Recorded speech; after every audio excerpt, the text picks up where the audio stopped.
கிறிஸ்து இயேசுவுக்குள் அன்பானவர்களே, இயேசுவின் நாமத்தில் அன்பின் வாழ்த்துக்கள். இந்த தொடர் லெந்து தியானத்திலும் கூட ஏசாயா தீர்க்க தரிசன புஸ்தகம் 61வது அதிகாரத்தை மையப்படுத்தி ஒவ்வொரு நாளும் தியானித்து நாம் ஜெபித்து வருகிறோம். அப்படி இந்த நாளிலும் தியானத்திற்கென்று ஏசாயா 61ஆம் அதிகாரம் 3வது வசனம், சியோனிலே துயரப்படுகிறவர்களை சீர்படுத்தவும், அவர்களுக்கு சாம்பலுக்கு பதிலாக சிங்காரத்தையும் துயரத்துக்கு பதிலாக ஆனந்த தைலத்தையும் ஒடுங்கின ஆவிக்கு பதிலாக துதியின் உடையை கொடுக்கவும் அவர் என்னை அனுப்பினார்.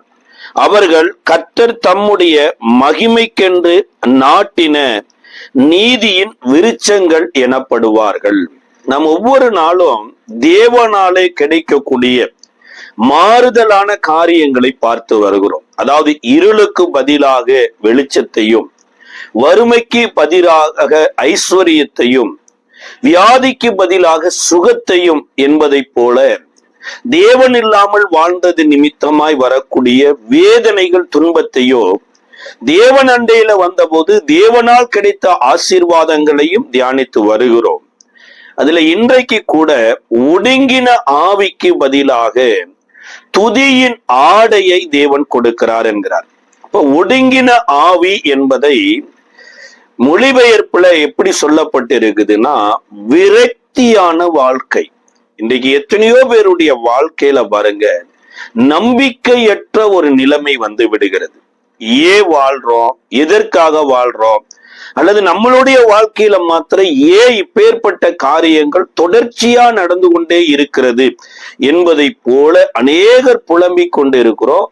வாழ்வதை பார்க்கிலோ இறந்து போவதே நல்லது என்பதை, மரணத்தை விரும்பி கொண்டு கூட ஒவ்வொரு நாளும் வாழ்க்கையை கடத்தி கொண்டு இருக்கிறோம். அப்போஸ்தல நடவடிக்கையின் புஸ்தகத்தினுடைய 27வது அதிகாரத்தை வாசித்து பார்த்தீங்கன்னா, தொடர்ச்சியா 14 நாட்களுக்கு மேல இரவும் பகலும் மழை. அதுல பவுலோடு கூட கப்பல்ல பிரயாணம் பண்ணின எல்லோருடைய வாழ்க்கையிலையும் இப்பேற்பட்ட ஒரு சூழ்நிலை வந்து விடுகிறது. விரக்தி அடைந்து விடுகிறாங்க. நம்பிக்கையற்ற ஒரு வாழ்க்கை வந்துடுது பாருங்க. அதாவது ஏன் இந்த வாழ்க்கையில வாழ்றணும் அப்படிங்கிற ஒரு நிலைமைக்கு போறதற்கு காரணம் என்னன்னா, பவுலின் வார்த்தையை காட்டிலோ மாலுமியின் வார்த்தையை, பவுலோடு பிரயாணம் பண்ணின அந்த மாலுமியா இருக்கலாம், அல்லது அந்த பவுலை அழைத்து கொண்டு போன ஒரு போர் சேவகனா இருக்கலாம், எல்லோருமே அதைத்தான் நம்பினாங்க.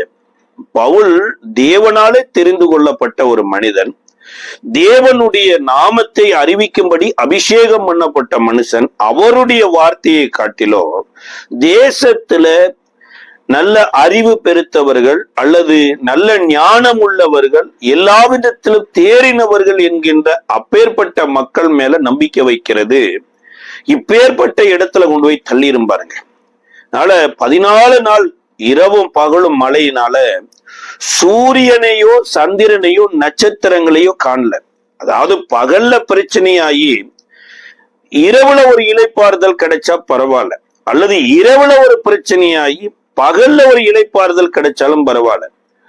இரவு பகலும் அநேக நாள் வேதம் சொல்லுகிறதுங்க, கரையே தெரியாம கடல்ல தத்தளித்து கொண்டிருந்தாங்களாமா. இதை கேட்டுக்கொண்டு இருக்கிற அன்பான சகோதரனே, சகோதரியே, உங்களுடைய வாழ்க்கையில இப்பேற்பட்ட ஒரு நிலையில இருந்தீங்கன்னா, கர்த்தருடைய ஆவியானவர் இந்த நிலையில இருக்கிறவர்களை தான், துயரத்துல இருக்கிறவங்க அல்லது இன்னி சொல்ல போனா ஒடுங்கின ஆவியில விரக்தியில இருக்கிறவங்கள துதியின் ஆடையை கொடுத்து அலங்கரிப்பாராமா. இந்த தற்காலிகமான இந்த போராட்டத்துல எல்லோரும் அறிந்து கொண்ட ஒரு காரியம், யாராலும் நம்மளை காப்பாற்ற முடியாது. நம்மளை சிருஷ்டித்தவரே, இந்த வானத்தையும் பூமியும் சிருஷ்டித்து சமுத்திரத்தையும் அண்ட சராசரங்களையும் ஆண்டு கொண்டிருக்கிற பிதாவாகிய தேவனாலே தான் நம்மளை காப்பாற்ற முடியும் என்கின்ற ஒரு அறிவு வருகிற வரைக்கும் கர்த்தர் அந்த வழியில நடத்தினார். கடைசியா ஒரு இடத்திற்கு வருகிறாங்க. அந்த தீவின் பேரு மெலித்தா தீவு என்று சொல்லப்படுகிறது. அந்த மெலித்தா தீவார் பாராட்டின அன்பு கொஞ்சம் அல்லன்னு சொல்லப்பட்டு பவுலை அந்த மெலித்தா தீவுல தேவன் வல்லமையாய் எடுத்து பயன்படுத்துகிறார். அதாவது ஒடுங்கின ஆவியில இருந்த மக்கள் ஆனந்த களிப்பாய் மாறும்படியாய் அந்த மெலித்தா தீவுல தேவனே வேலை செய்தார். அதே போலதான் இந்த நாட்களில உங்களுடைய வாழ்க்கையிலேயோ கர்த்தரை அறிகிற ஒரு அறிவை ஏற்படுத்தி அதன் பின்பு நீங்கள் ஒடுங்கின இடத்திலிருந்து விரக்தியான வாழ்க்கையிலிருந்து ஒரு நம்பிக்கைக்குரிய வாழ்க்கைக்குள்ள தேவன் நடத்த வல்லவராய் இருக்கிறார். வேதாகமத்துல 1 சாமுவேல் புஸ்தகத்தினுடைய 1ஆம் அதிகாரம் 3வது வசனத்துல ஒரு குடும்பத்தை குறித்து சொல்லப்பட்டிருக்கிறது. ஒரு லேவி கோத்திரத்தில் பிறந்த எல்கானா எனப்பட்ட ஒரு மனிதனுக்கு 2 மனைவிகள். ஒரு மனைவியின் பேர் பெனினாள், இன்னொரு மனைவியின் பேர் அன்னாள். அன்னாளுக்கோ குழந்தை இல்லாமல் மலடியாயிருந்தாள் என்று சொல்லப்படுகிறது. இப்ப எல்லோருக்கும் கிடைக்கக்கூடிய ஒரு ஆசீர்வாதம் தனக்கு இல்லைன்னு வைங்களேன். வாழ்க்கை எனப்பட்டது வாழ்வது எதற்கு என்ற கேள்விக்குறி வந்துவிடும். இந்த அன்னாளுடைய வாழ்க்கையில் அதே மாதிரிதான். ஒரே வீட்டுல குடியிருக்கிறாங்க, ஒரே கணவனிடத்துல வாழ்க்கப்பட்டிருக்கிறாங்க. ஒரு பெண்ணுக்கு குழந்தை பிறக்குது, இன்னொரு பெண்ணாகிய அன்னாளுக்கு குழந்தை இல்லை. இது நிமித்தமாய் பெண் பெற்றெடுத்த பெனினாள் அன்னாளை விசனப்படுத்தி கொண்டே இருந்தாங்களாமா. உனக்கு குழந்தை இல்லை குழந்தை இல்லை என்று சொல்லி ஊண்டிங்கா பேசி பேசியே வேதனைப்படுத்தி கொண்டு இருக்கிறாங்க. இன்னைக்கு எத்தனையோ பேருடைய வாழ்க்கையில தங்களுக்கு கிடைத்த நன்மைக்கு தேவனுக்கு நன்றி செலுத்துவதற்கு பதிலாக யாருக்கெல்லாம் இந்த நன்மை கிடைக்கலையோ அவங்கள தங்களுக்கு கிடைத்த நன்மையை வைத்து வைத்து காயப்படுத்துவாங்க. அது மிகப்பெரிய தேவனுக்கு பிரியமில்லாத ஒரு வேதனையான ஒரு காரியம். இது நிமித்தமாய் அன்னாள் விசனப்பட்டு அநேக நேரங்களில ஆகாரம் புசிக்காமல் கூட இருந்திருக்கிறாங்க. தன் கணவனாகிய இந்த எல்கானா அன்னாளை எவ்வளவு ஆறுதல் படுத்துறார். ஏமா குழந்தை இல்லைன்னு தான் நீ அழுது கொண்டிருக்கிறியா? 10 குழந்தைக்கு சமானமா நான் இருக்கிறேன்னு சொல்லி அன்னாளை ஆறுதலப்படுத்தின போது அன்னாள் அந்த ஆறுதலில் திருப்தி அடையாம ஒரு நாள் தேவாலயத்துல தன் இருதயத்தை உடைத்து தேவாலயத்துல ஊத்துறாங்க. என்ன சொல்றாங்கன்னா, அடியாளுக்கு நினைவு கூர்ந்து உம்முடைய அடியாளுடைய சிறுமையை கண்ணோக்கி பார்த்து உம்முடைய அடியாளுக்கு ஒரு ஆண் குமாரனை கொடுத்தால் அதை உமக்கே கொடுப்பேன் என்று பொருத்தனை பண்ணினாங்க. அப்படின்னா இந்த எல்கானாவின் குடும்பம் எந்த சந்ததியில வந்தது?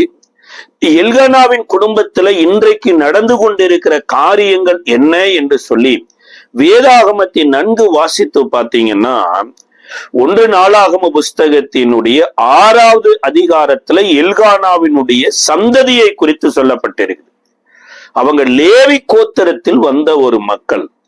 லேவி கோத்திரத்துல கூட கோகாக்கின் புத்திரர், அதாவது கோராகின் மகனாகிய கோகாக்கின் புத்திரர் என்று சொல்லப்பட்டிருக்குது. இந்த கோகாக்கியரை குறித்து கர்த்தர் வாக்கு பண்ணி இருக்கிறாரு. என்னாகம புஸ்தகத்தினுடைய 4வது அதிகாரத்தினுடைய 4வது வசனத்திலையும் 18வது வசனத்திலையும் சொல்றாரு, ஆசாரிப்பு கூடாரத்திலே கோகாத் புத்திரரின் பணிவிடை மகா பரிசுத்தமானவைகளுக்குரியது.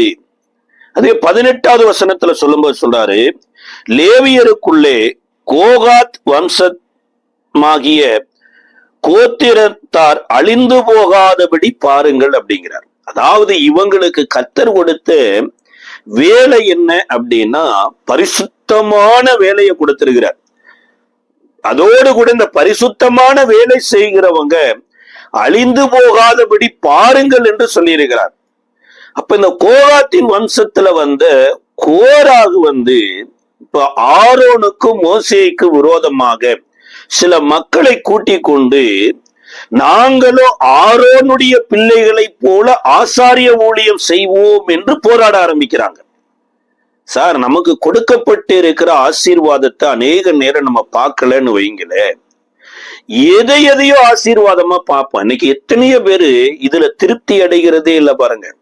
தனக்கு கொடுக்கப்பட்டு இருக்கிற பெற்றோர்ல திருப்தி அடைகிறது இல்ல, தனக்கு கொடுக்கப்பட்டு இருக்கிற வீடு வேலை, தனக்கு கொடுக்கப்பட்டு இருக்கிற சபை ஊழியர், தனக்கு கொடுக்கப்பட்டு இருக்கிற கணவன் மனைவி பிள்ளைகள், இதுல திருப்தி அடைகிறதே இல்லை பாருங்க. சார், தேவன் என் மேல எவ்வளவு அக்கறை உள்ளவராய் இருந்து இந்த லட்சோப லட்சம் ஜனங்கள் எகிப்திலிருந்து விடுதலையாய் வந்திருந்தாலுமே இந்த கோகாக்கை நினைவு கூர்ந்து அவர்கள் செய்கிற ஊழியம் பரிசுத்தமாய் இருக்கணும்னு சொல்றாரு. அவ்வளவு கோகாக்கின் புத்திரர் அழிந்து போக கூடாதுன்னு கூட சொல்லி இருக்கிறாரு. இப்ப தேவனாலே நினைவு கூறப்படுகிற நான் எப்பேற்பட்ட பாக்கியவான் என்று சொல்லி தனக்கு கொடுக்கப்பட்டிருக்கிற காரியத்துல திருப்தி அடையாம ஆசாரிய ஊழிய செய்கிற ஆரோனுடைய முறைமையில வரக்கூடிய இடத்தை அடைய வேணும்னு நினைக்கிறாங்க. இதுதாங்க ஏதேன் தோட்டத்திலையும் சாத்தான் ஏவாளை வஞ்சித்த ஒரு காரியம். தேவன் தன்னை எந்த ஸ்தானத்துல வைத்திருக்கிறார் என்றது அந்த அம்மா அறியாதபடி தேவதூதர்களை போல ஆவதற்கு தேவன் விலக்கின விருட்சத்தின் கனியை புசியுங்கள் என்று சொல்லி ஏவாளை வஞ்சித்தது போலதான் இன்றைக்கு எத்தனையோ குடும்பங்கள் இன்றைக்கு சீரழிவதற்கு காரணம் என்னன்னா, கர்த்தர் கொடுத்த நன்மையாய் பார்க்க முடியாதபடி பிசாசினால வஞ்சிக்கப்படுகிற ஒரு இருதயத்தை ஏற்படுத்தி கொள்றாங்க. சில நேரம் அது தொலைக்காட்சியில் வரக்கூடிய நாடகத்தின் மூலமாகவோ சினிமாவின் மூலமாகவோ அல்லது வேற யாரையோ ஒருவரை மாதிரியாய் பார்க்கிற போதுதான் வாழ்க்கை தடுமாறி போய்விடும். பாருங்க, இயேசு கூட சமாரியா எனப்பட்ட ஒரு கிராமத்துக்கு வருகிற போது அந்த சமாரியாவின் கிணற்றண்டையில மத்தியான வேளையில அமர்ந்திருக்கிறார். அப்பொழுது சமாரியாவில் இருந்து ஒரு பெண் தண்ணீர் எடுக்கும்படியாய் அந்த கிணற்றுக்கு வருகிறாங்க. அந்த பெண்ணினிடத்துல ஆண்டவர் ஒரு சில காரியங்களை பேசி கொண்டு இருக்கிற போது அந்த பெண் இயேசுவின் இடத்துல கேட்கிறாங்க, இந்த கிணறை கொடுத்த எங்கள் பிதாவாகிய யாக்கோபை காட்டிலும் நீ பெரியவரோ அப்படிங்கிறாங்க. அப்ப இந்த அம்மாவுக்கு ஒரு இன்ஸ்பிரேஷனா லைஃப்னுடைய ரோல் மாடலா யாரு இருக்கிறாங்கன்னா அவங்க பிதாவாகிய யாக்கோபு தான். அப்ப யாக்கோபுக்கு 4 மனைவிகள் இருந்தது போல இந்த அம்மா ரோல் மாடலா அதை வைத்திருக்கிறதுனால 5 கணவர்களை கல்யாணம் முடித்து 5 கணவர்களை கைவிட்டு இப்பொழுது 6வது ஒருவனோடு கூட வாழ்ந்து கொண்டிருக்கிறாங்க. இன்றைக்கு நீங்களும் நானும் யாரை மாதிரியாய் பார்த்து கொண்டிருக்கிறோம், அதுதான் முக்கியம். தேவன் ஏற்படுத்தி வைத்த அல்லது தேவனாலே முன்குறிக்கப்பட்ட மனிதர்களோடு கூட ஐக்கியமாய் இருக்கிற போது அங்கு நடக்கக்கூடிய ஒரு ஆசீர்வாதம் எனப்பட்டது வேற. அல்லது தேவனால் முன்குறிக்கப்படாத அல்லது தேவனுடைய வழியில நடக்காதவர்களை மாதிரியாய் பார்த்தோம்னா அங்க வாழ்க்கை மாற்றமாகிவிடும். பாருங்க, அப்ப இங்க வேதம் சொல்லுகிறது, இந்த கோகாக்கின் புத்திரருக்கு தங்களுக்கு கொடுக்கப்பட்ட ஆசீர்வாதத்துல திருப்தி இல்லாததுனால போராடுகிற போதுதான் மோசே ஒரு ஜெபம் பண்றார். இவங்க காணிக்கையும் தேவன் அங்கீகரிக்க கூடாது, இவர்கள் எல்லோரும் மரணம் அடைவது போல அடையக்கூடாது என்று ஜெபம் பண்ணின உடனே இமீடியட்டாங்க பூமி பிளந்து அந்த கோராகினுடைய வம்சத்துல கோராக்கின் மக்கள் எல்லோரும் பூமி பிளந்து உள்ள போயிட்டாங்க. அதுல ஒரு பிள்ளைகள் கூட்டத்தோடு அழியாதபடி காக்கப்பட்டுட்டாங்க. அந்த முறையில் வந்தவர் தான் இந்த எல்கானா எனப்பட்ட ஒரு மனுஷன். யோசிச்சு பாருங்க, இந்த லேவி கோத்திரத்திற்கு தேசத்துல பங்கு இல்லை அப்படின்னு தேவனே சொல்லிட்டார். ஏன்னா தேவாலயத்துக்குரியவைகள் தான் அவர்களுடைய பங்கு. ஏன்னா ஆசாரிப்பு கூடாரத்துக்குள்ள மற்ற 11 கோத்திரத்து மக்கள் உள்ள போக முடியாது. ஆனா லேவி கோத்திரத்து மக்கள் தான் உள்ள போறதுனால ஆசாரிப்பு கூடாரத்துக்குள்ள இருக்கக்கூடிய அத்தனை ஆசீர்வாதமும் லேவியர்களை சாரும் அப்படின்ட்டார். ஆனா இப்ப இந்த கோராக்கின் புத்திரர் பூமி பிளந்து இறந்தபடியினால அவர்களுடைய பிள்ளைகள் லேவி கோத்திரத்துக்கு கிடைக்கக்கூடிய ஆசீர்வாதத்திலிருந்து அந்த நாட்களிலே இருக்கக்கூடிய ஆசாரியர்கள், இன்னும் சொல்ல போன தலைவர்கள் இவர்களை விலக்கி வைக்கிறாங்க. அப்ப லேவியர்களுக்கு கிடைக்க வேண்டிய ஆசாரிப்பு கூடாரத்தினுடைய ஆசீர்வாதம் போயிருச்சு. இரண்டாவது, தேசத்திலேயாவது ஏதாவது காணி ஆட்சிகளை சம்பாதிக்கலாம், தேசத்திலேயாவது ஆசீர்வாதமா பெறலாம்னா பிறப்பு லேவி கோத்திரத்துல இருந்ததுனால அதுல இருந்து விலக்கப்பட்டு இருக்குது. பாருங்க, சரி கட்டின கணவனாவது வேத வசனத்தின்படி வாழ்ந்திருப்பாருன்னு இந்த எல்கானாவை பார்த்தா லேவியர்கள் ஒரே மனைவியோடு தான் வாழணும், ஆசாரியர்களுடைய முறைமையில அதுதான். ஆனா இவர் 2 மனைவியை கல்யாணம் முடிச்சு வாழ்ந்துட்டு இருக்கிறார். வாழ்க்கையில எப்பேற்பட்ட ஒரு விரக்தி வந்துருச்சு பாருங்க. அப்ப அன்னாளனுடைய ஜெபம் எனக்கு ஒரு ஆண் குமாரனை தர வேண்டும் என்று ஜெபம் அல்ல. ஆண்டவரே, நாங்கள் அந்த மகா பரிசுத்தமான அந்த இடத்தை அடையும்படியாக நீர் இந்த பூமியில பிறக்க வைத்திருக்கிறீர். எங்களுக்கு என்று சொல்லி ஒரு ஆசீர்வாதத்தை எழுதிய வைத்திருக்கிறீர். ஆனா யாரோ செய்த பாவத்து நிமித்தமாக, யாரோ யோசித்த தவறுதலான சிந்தை நிமித்தமாக இன்றைக்கு நாங்கள் ஒடுக்கப்பட்டு கொண்டிருக்கிறோம், தள்ளப்பட்டு கொண்டிருக்கிறோம், புறக்கணிக்கப்பட்டு கொண்டிருக்கிறோம். நாங்க இன்றைக்கு ஒரு சாப சந்ததியை போல ஒரு ஆசீர்வாதமான கூட்டத்துல வாழ்ந்து கொண்டிருக்கிறோம். இயேசுவே, நீர் எங்களை ஆசீர்வதித்தால் ஒழிய இந்த இடத்திலிருந்து எங்களால வெளியில வர முடியாது. இந்த விரக்தியான வாழ்க்கையிலிருந்து துதியின் வாழ்க்கைக்குள்ள வர முடியாது என்று சொல்லிதான் இந்த அம்மா தேவாலயத்துல உள்ள உடைஞ்சு அழுகிறாங்க. ஆனா இந்த அழுகையின் சத்தத்தை அந்த ஆலயத்தில் இருக்கிற ஆசாரியனா இருக்கிற ஏலி கூட அறியலைங்க. ஆனா அந்த ஆலயத்தை நிறுவின கர்த்தர் இந்த கண்ணீரின் சத்தத்தை கேட்டார். இதை கேட்டுக்கொண்டிருக்கிற அன்பான தேவனுடைய பிள்ளைகளே, ஒருவேளை உங்களுக்கு நெருங்கினவர்கள் கூட உங்களுடைய கஷ்டத்தை புரிந்து கொள்ள முடியாமல் இருக்கலாம், அல்லது உங்களை பெற்றெடுத்தவங்க கூட புரிந்து கொள்ளாமல் இருக்கலாம், உங்களோட கூட வாழ்றவங்க கூட புரிந்து கொள்ளாமல் இருக்கலாம். ஆனா தாயின் கருவுல உருவாக்கிய கர்த்தர் உங்களுடைய ஜெபத்தை விட இந்த விரக்தியில தேவனுடைய வார்த்தையை மையப்படுத்தி தேவ சமூகத்தில் வடிக்கிற கண்ணீரின் சத்தத்தை கேட்கிறார். இந்த நேரத்துல ஏலி அன்னாளை பார்த்து கேட்கிறாரு, ஏமா மதுபானம் பண்ணி கொண்டு தேவாலயத்துல புலம்பிக் கொண்டு இருக்கிறாயான்னு கேட்கிறார். யோசிச்சு பாருங்க, அந்த குடும்பத்தை குறித்து ஆலயத்துல கிடைத்த மரியாதையை பாருங்க. இன்னைக்கு சில ஆலயங்களில சிலருடைய வாழ்க்கை முறைமையை பார்த்துத்தான் ஆலயத்திலேயே மரியாதை கிடைக்கிறது. உலகத்திலே அதே மாதிரிதான். ஒரு தெருவுல வாழ்றோம், அந்த மனிதன் வாழுகிற வாழ்க்கையை வைத்துதான் அந்த மனுஷனுக்கு மரியாதையே கிடைக்கும் பாருங்க. இந்த முன்னாட்களில நம்மளுடைய முன்னோர்கள் சொன்னாங்க பாருங்க, அருள் இல்லாருக்கு அவ்வுலகம் இல்லை, பொருள் இல்லாருக்கு இவ்வுலகம் இல்லை அப்படிங்கிற. பொருள் பட வாழணும்.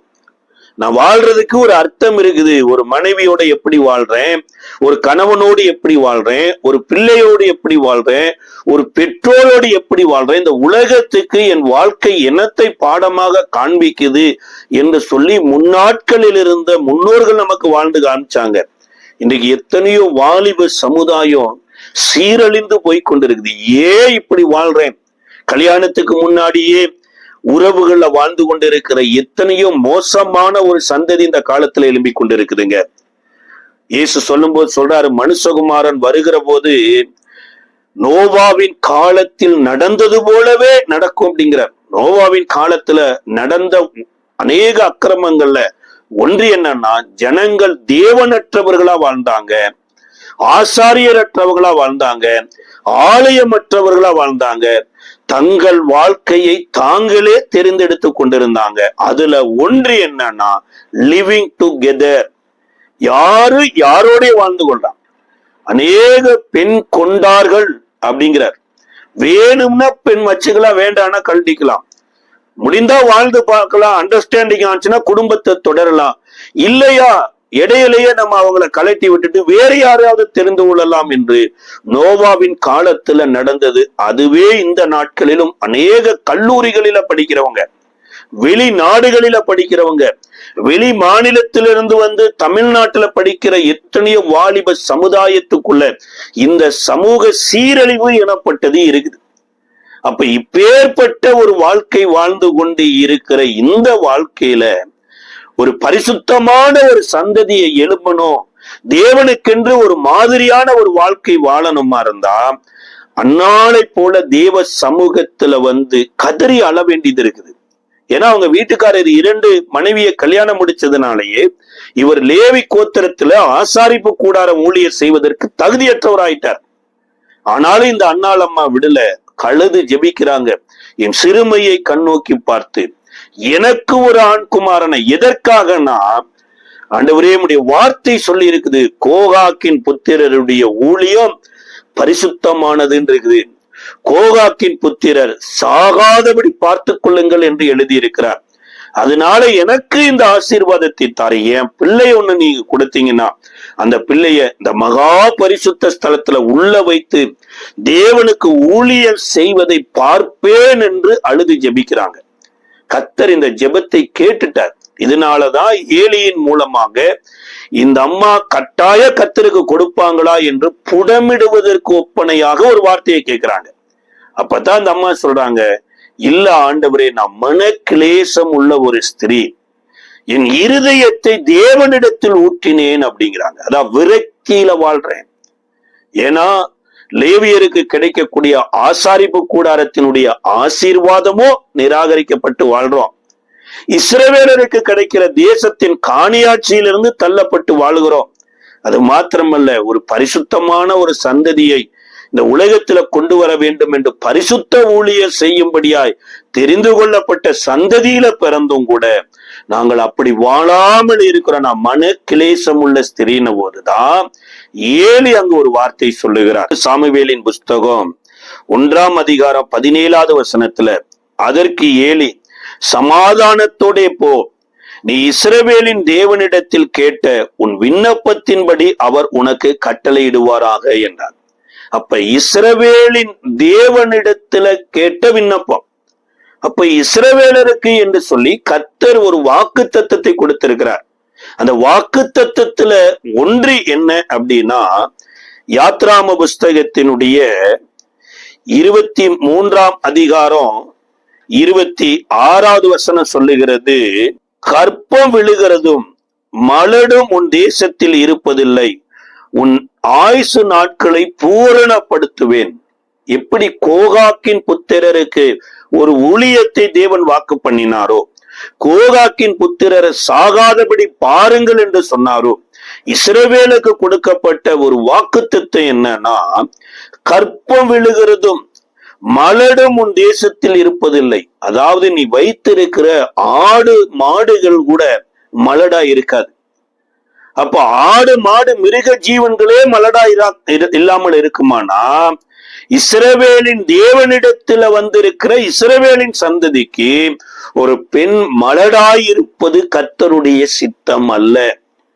அப்ப இந்த பெண்ணை எதற்காக கர்த்தர் இப்படி உருவாக்குனார் அப்படின்னா, யாரோ செய்த பாவத்தினால, யாரோ தவறுதலாய் புரிந்து கொண்டதுனால நீ அடைய வேண்டிய ஆசீர்வாதத்திலிருந்து விலக்கப்பட்டிருந்தாலுமே, நீ இஸ்ரவேலின் தேவனிடத்துல ஓடி வருவாய் என்றால், இஸ்ரவேலின் தேவனாகிய கர்த்தருடைய செட்டைகளுக்கு கீழே வருவேனா, கர்த்தர் தம்முடைய மகிமையின்படி, எப்படி தகப்பனை ஏமாத்தி, மனைவியை ஏமாத்தி, மாமாவை ஏமாத்தி, இந்த உலகத்துல ஏமாற்றுக்காரன் என்று பெயர் பெற்றிருந்த அந்த யாக்கோபையே சந்தித்து அவனுக்கு இஸ்ரவேல் என்று பெயர் கொடுத்து, அந்த இஸ்ரவேலுக்கு 12 பிள்ளைகளையும் 12 கோத்திரங்களாய் மாற்றி அவர்களை பிதாக்களாக்கிய தேவனாகிய கர்த்தருடைய செட்டைகளுக்குள்ள வந்தீனா, அவரால இன்றைக்கு சொல்லப்படுகிற உன்னுடைய கெட்ட பெயரையும் அழித்து போட்டு உனக்கு ஒரு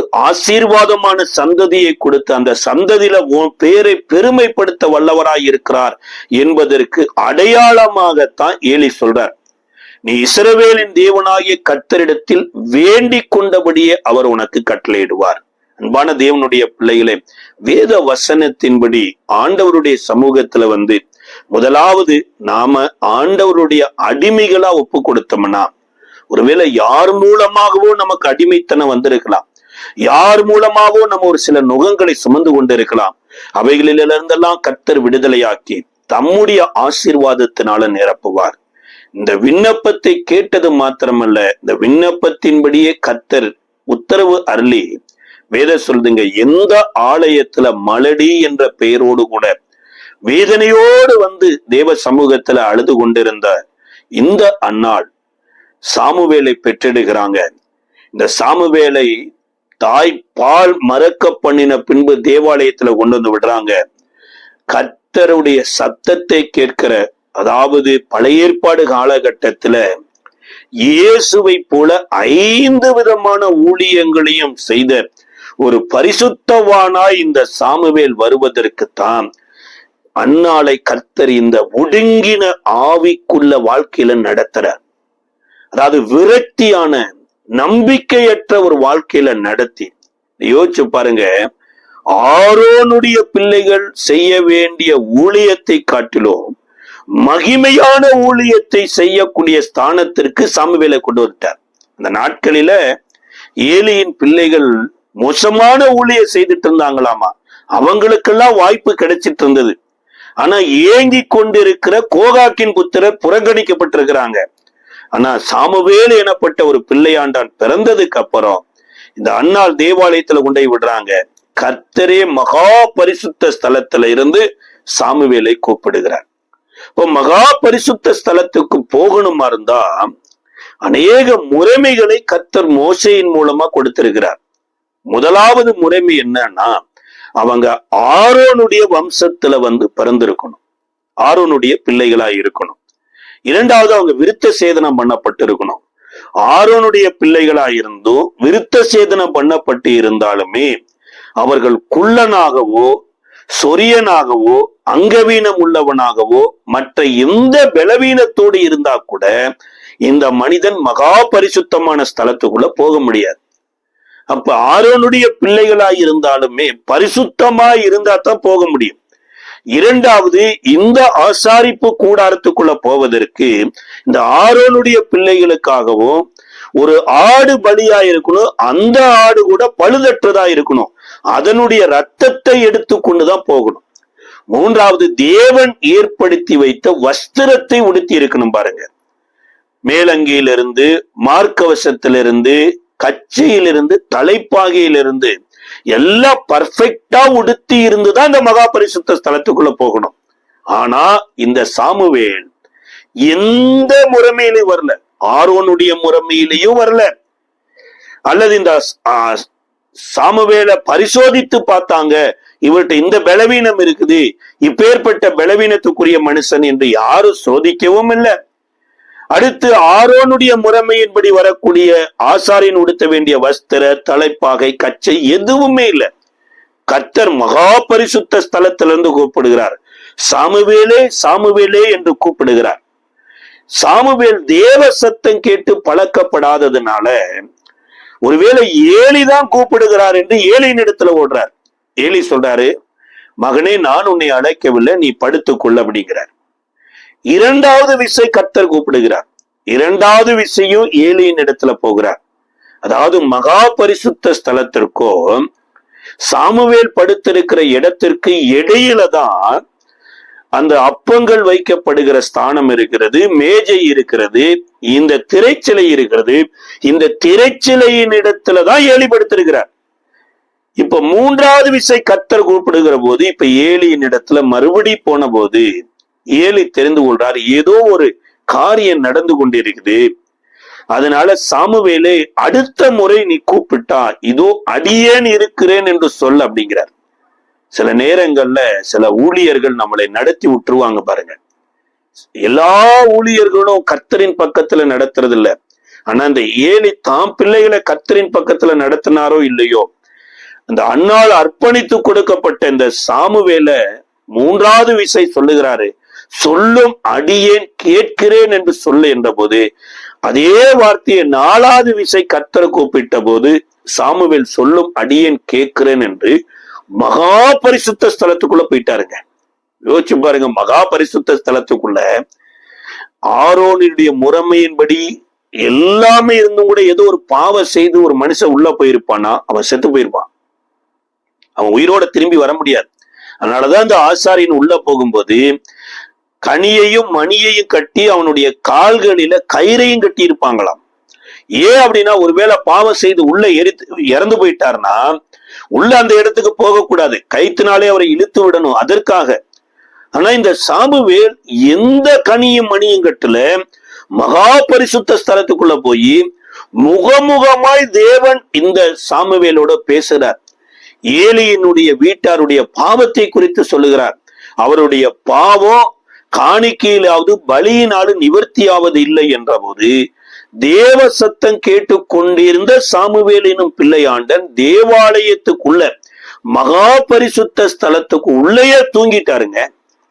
இப்ப காலையில எழுந்த போதுதான் சாமுவேலை தேடின போது சாமுவேலை காணல.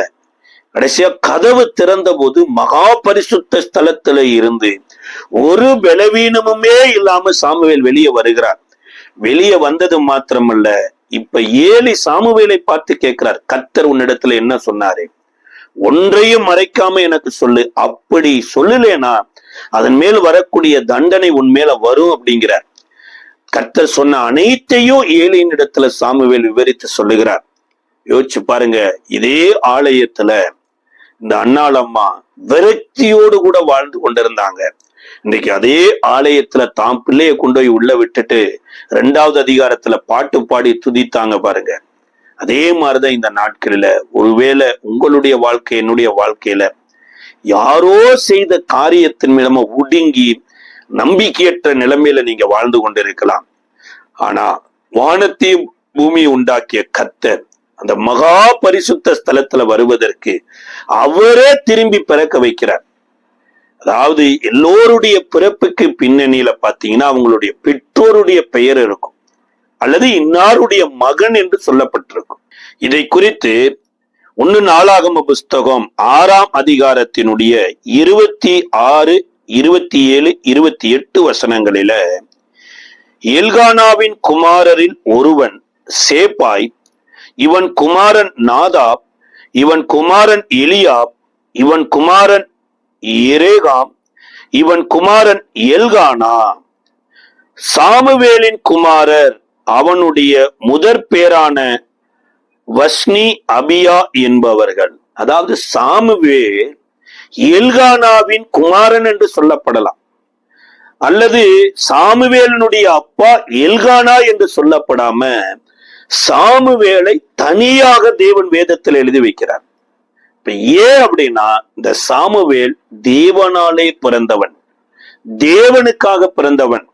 இயேசு கிறிஸ்துவை இந்த உலகத்துல இந்த 5 விதமான ஊழியங்களையும் செய்து வாழ்ந்து காண்பித்தவன். இந்த சாமுவேல் மரணம் அடைகிற போது சமஸ்த இஸ்ரவேலையும் வரவழைத்து 2 கரங்களையும் உயர்த்தி சொல்லுகிறார், இதோ நான் ஜனங்கள் நடுவுல சஞ்சரித்து வந்தேன், யாரிடத்திலேயாகிலும் எதையாகிலும் வாங்கி கொண்டு நான் கண்சாடையாய் நியாய தீர்ப்பு செய்தேன் என்ற அறிவிங்க, அதை நான் உங்களுக்கு திரும்ப தருகிறேன் அப்படிங்கிறாங்க.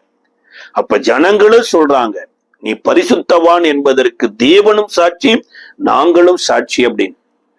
கர்த்தர் கூட தன் மனதில இருக்கிற பாரத்தை யாரிடத்திலேயாவது இறக்கி வைக்கலாமா என்று தேடி இந்த சாமுவேலினிடத்துல வந்து சொல்றாருங்க, நான் சவுலை ராஜாவாக்கினது என் இருதயத்திற்கு விசனமா இருக்குதுங்கிறார்.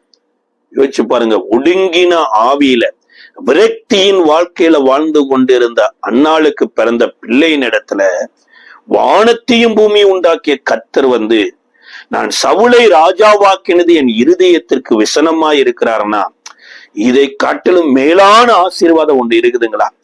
அப்ப தேவனால நீங்களும் நானும் பிறப்போம் என்றால் கட்டாயம் நம்பிக்கைக்குரிய ஒரு வாழ்க்கையில வருவோம், துதிக்கிற ஒரு வாழ்க்கையில வருவோம், பரிசுத்தமாய் வாழ்க்கிற வாழ்க்கையில கர்த்தர் உங்களுக்கு எனக்கு உதவி செய்வார். இதைத்தான் இயேசு சொல்றார், ஒருவன் மறுபடி பிறவாவிட்டால் அவன் தேவனுடைய ராஜ்யத்தை காண மாட்டான் என்று. இதை யோவான் நிருபத்தில் எழுதுறாரு, தேவனாலே பிறந்தவனே அல்லாமல் உலகத்தை ஜெயிப்பவன் யார்? தேவனாலே பிறந்தவன் பாவம் செய்யான் என்கிறார். இப்ப இயேசு கிறிஸ்துவை சொந்த இரட்சகராய் ஏற்றுக்கொண்டு இயேசு கிறிஸ்துவுக்குள்ள நீங்களும் நானும் பானகீகனாகிற போதுதாங்க இந்த விரக்தியின் வாழ்க்கை நம்பிக்கையின் வாழ்க்கையா மாறும். ஒடுங்கி போன ஆவி உயிரடைந்து களிகூறுகிற ஒரு வாழ்க்கையில மாறும். அப்படி இந்த நாள்ல கர்த்தர் உங்களுக்கு உதவி செய்ய ஜெபியுங்க. அந்நாளை போல நான் பாவத்திற்கு அடிமை அல்ல, சாபத்திற்கு அடிமை அல்ல, என் முற்பிதாக்கள் செய்த மீறுதல்களின் மித்தமாய் வந்தக்கூடிய தண்டனைக்கு அடிமை அல்ல, நான் தேவனுக்கு அடிமையாயிருக்கிறேன். உமது அடியாளை கண்ணோக்கி பார்த்து உமது அடியாளின் சிறுமையை நினைவு கூர்ந்து உமது அடியாள் என்று சொல்லி ஜெபித்தது போல கர்த்தருக்கு உங்களை என்னை அடிமையா கொடுக்கிற போது கர்த்தர் கொடுக்கிற அத்தனையிலிருந்தும் நமக்கு ஆசீர்வாதத்தை தான் தருவாரே தவிர தேவன் நம்மளை அடிமையாக வைத்து அழகு பார்க்க மாட்டார். அப்படி இந்த நாள்ல நம்ம ஜெபிக்கலாமா? அன்பின் பரலோக பிதாவே, இயேசுவின் நாமத்தின் நன்றியோடு ஸ்தோத்திரிக்கிறோம் அப்பா. ஒடுங்கின ஆவியோடு கூட வாழ்க்கையில விரக்தி அடைந்து நம்பிக்கையற்ற நிலைமையில இருக்கிற ஒவ்வொரு மக்களையும் உடைய சமூகத்துல இந்த வேலையில கொண்டு வருகிறோம். இயேசுவின் நாமத்தினால ஆண்டவரே, எத்தனையோ விதமான அசம்பாவிதமான காரியங்களை கண்டு விரக்தி அடைந்து வாழ்வதை பார்க்கலாம் மரித்து போவது மேல் என்று நினைக்கிற ஒவ்வொரு கூட்ட மக்களையும் உம்முடைய கல்வாரி சிலுவையில கொடுத்த ஜீவனை வைத்து நான் ஜெபிக்கிறேன் அப்பா. அவர்கள் அந்த ஜீவனை பெற்றுக்கொண்டு பரிபூரணமடைய உதவி செய்யும். அந்நாளை போல தேவனுக்கு அடிமையாய் ஒப்பு கொடுத்து தேவனுடைய ஆண்டவரே நன்மைகளை தேசத்துல கொண்டு வருவதற்கு ஆண்டவரே இயேசுவை போல இந்த உலகத்துல சில காரியங்களை காண்பிப்பதற்கு கிருபையை சத்தியத்தை தந்து நடத்த நாங்கள் ஜெபிக்கிறோம். எல்லா துதிகனம் மகிமையும் உமக்கு ஒருவருக்கு ஏறெடுக்கிறோம். மீட்பரச்சோருமாய் இயேசுவின் நாமத்தில் ஜெபிக்கிறோம் நல்ல பிதாவே, ஆமென். எங்களோடு நீங்கள் தொடர்பு கொள்ள மிஷனரி சகோதரர் ஜெயபால், இயேசுவின் ஆசீர்வாத ஊழியங்கள், சேலையூர், சென்னை, தென்னிந்தியா. Missionary brother Jayapal, Jesus plus ministries, Selaiyur, Chennai, south India.